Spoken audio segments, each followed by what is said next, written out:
Главниот град претрупан со ѓубре. Контейнерите покрај стамбените згради се преполни со купови смет, што предизвикува ужасна миризба. Најлонски кеси, картонски кутии, отпад, па дури и дел од намештај.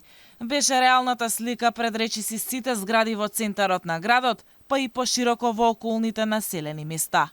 Граѓаните згрозани од гледката, велат жално е тоа што му се случува на Скопје.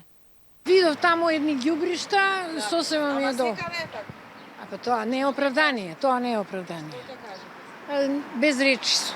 Смрди едноставно. Ово што го гледаме е стварно за грозното. Тоа е жалосно.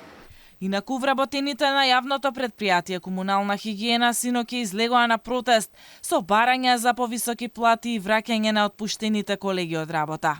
На протестот се појави и директорката на Комунална хигиена Скопје Косана Николич Мазнева и побара работниците да го прекинат штрајкот и да се вратат на работа. Таа им вети на вработените дека ќе добијат К15. Мазнева порача дека разговорите ќе продолжат од утре. Во меѓувреме, од неколку скопски општини по реакција на граѓаните побараа од надлежните итно да најдат соодветно решение за собирање на сметот во градот.